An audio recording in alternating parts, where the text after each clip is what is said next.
루카쿠의 움직임에 의해 발생되는 배후 공간을 라우타로나 전진한 윙백들이 침투하는 식으로 공격이 이루어집니다. 토트넘의 경기를 보신 분들은 아마 연상되는 장면들이 있을 것 같은데요.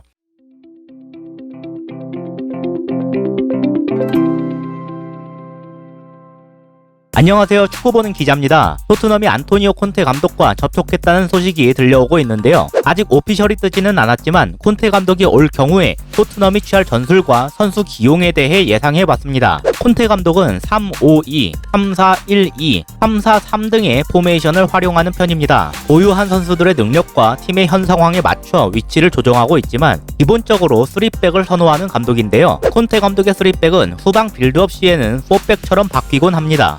센터백들 중 하나가 풀백처럼 위치하는 방식인데요. 빌드업 시에 4백처럼 바뀌기 때문에 본래 윙백에 위치하던 선수들이 보다 적극적으로 올라가 윙어처럼 활동할 수 있습니다. 중원과 전방 자원들의 지원과 함께 순간적으로 측면에서 만들어지는 삼각형을 통해 볼을 앞으로 전개합니다. 그렇다면 이걸 토트넘에 그대로 대입했을 때 어떨까를 생각해봤는데 꽤나 긍정적으로 들어맞는 부분들이 많이 있다고 느꼈어요. 먼저 윙백 자리를 보겠습니다. 토트넘이 현재 보유한 풀백들, 그러니까 3백으로 썼을 때 윙백으로 활용될 수 있는 선수들은 좌측에는 레길로니, 우측에는 오리에와 도허티가 해당됩니다. 이 중 오리에의 거취가 상당히 불분명하기 때문에 1옵션은 추가적인 영입이 없을 경우 레길론과 도허티가 될 가능성이 높다고 할 수 있는데요. 레길론의 경우 지난 시즌 리뷰에서도 여러 차례 언급했지만 후방에 두기가 불안한 선수입니다. 빌드업에 참여할 때 패스 선택에 어려움을 겪으면서 미스를 종종 저지르고 이로 인해 주지 않아도 될 결정적인 실점 위기들을 내주곤 했는데요.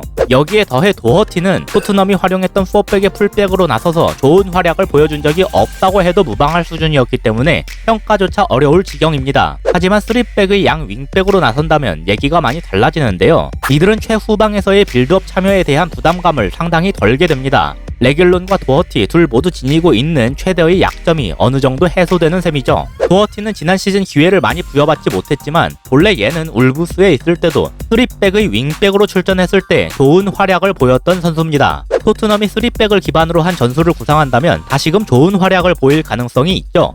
만약 도허티가 여기에서도 좋지 못한 폼을 보인다면 콘테 감독은 베르바인이나 모우라를 윙백으로 활용할 수도 있으리라 예상됩니다. 다음으로 저번 시즌 최대의 문제점이라고도 할 수 있었던 센터백 조합을 볼 건데요.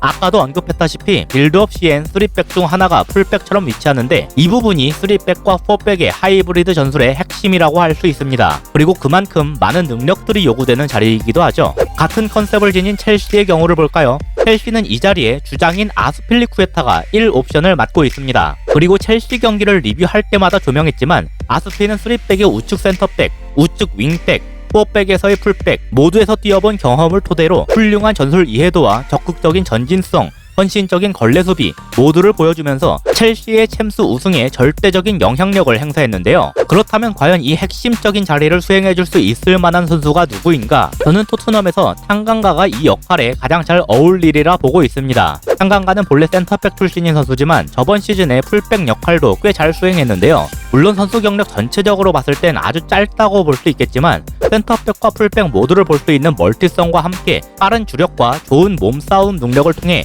분명 이 자리에서 많은 것을 보여줄 수 있으리라 생각합니다. 혹시 누가 알겠습니까? 어쩌면 이 선수는 토트넘의 포파나 같은 선수가 될 수도 있겠죠. 물론 가능성의 영역이지만 저는 기대해볼만 하다고 보고 있습니다. 만약 탕강가가 기대만큼의 활약을 하지 못한다면 마찬가지로 풀백과 센터백 모두를 볼 수 있는 벤 데이비스가 중용될 가능성도 있습니다. 다음으로 중원 구성인데 토트넘은 이미 많은 미드필더들을 보유하고 있기 때문에 아마 3-4-3보다는 3-5-2나 3-4-1-2에 가까운 모습이 운영될 것이라 보입니다.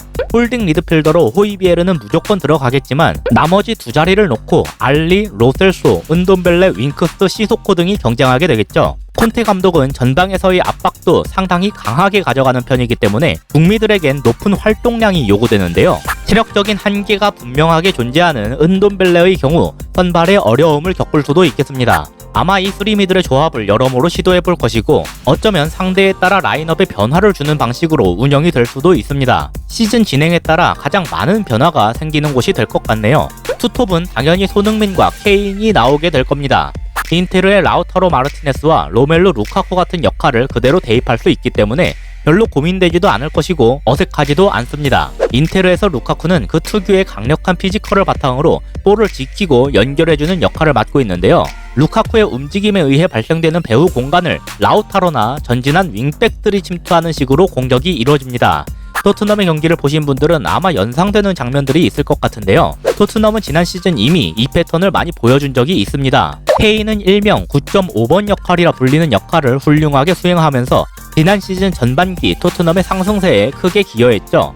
참고로 인테르에서 루카쿠는 리그에서 24골 11도움, 라우타로는 17골 5도움을 기록했습니다.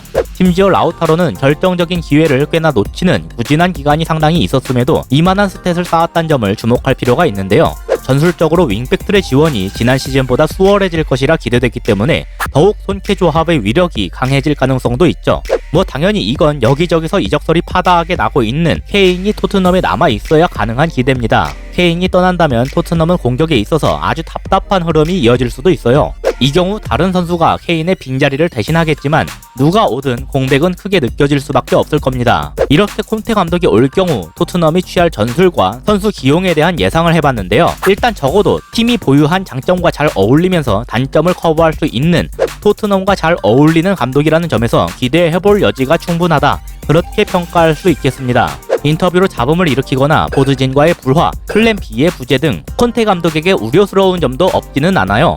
하지만 토트넘이 현실적으로 고려할 수 있는 감독들 중에서는 가장 좋은 선택이 되리라 봅니다. 아직 오피셜이 뜨지는 않았지만 토트넘이 꼭 데려올 수 있기를 바랍니다. 이상으로 오늘의 영상을 마치도록 하겠습니다. 시청해주셔서 감사합니다.